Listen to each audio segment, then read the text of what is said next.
Friends, ఎలా ఉన్నారు? శారీకి జిగ్జాగ్ చేసేటప్పుడు ఈ లైన్స్ కరెక్ట్గా ఉండేలాగా చూసుకొని లైన్గా కట్ చేసుకోవాలి.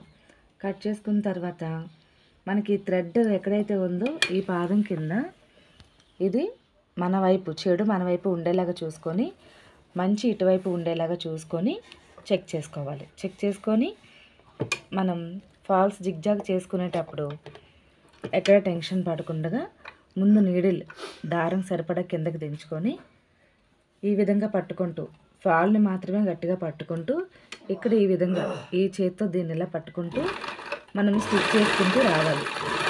ఇలా స్టిచ్ చేసుకుంటూ వచ్చినప్పుడు అంటే మీకు కనపడాలని నేను ఇక్కడ ఆల్టర్నేటివ్గా వేరే కలర్ వేసి స్టిచ్ చేస్తున్నాను. ఈ విధంగా స్టిచ్ పడుతుంది అంటే స్టిచ్ కరెక్ట్గా ఉన్నట్టు మనకు. లేదు స్టిచ్ దూరంగా పడుతుంది అంటే కనుక ఇక్కడ చూపిస్తున్న విధంగా మనం హెచ్చు తగ్గులు చేసుకోవాలి. ఓకేనా ఫ్రెండ్స్? జిగ్జాగ్ చేయటం ఎలాగో అర్థమైందా? శారీ ఫాల్కి ఈ విధంగా లాగుతూ ఈ విధంగా స్టిచెస్ ఎలా పడుతుందో లేదో ఒకసారి నీట్గా పడుతుందో లేదో అని చెక్ చేసుకోవాలి. ఓకేనా ఫ్రెండ్స్?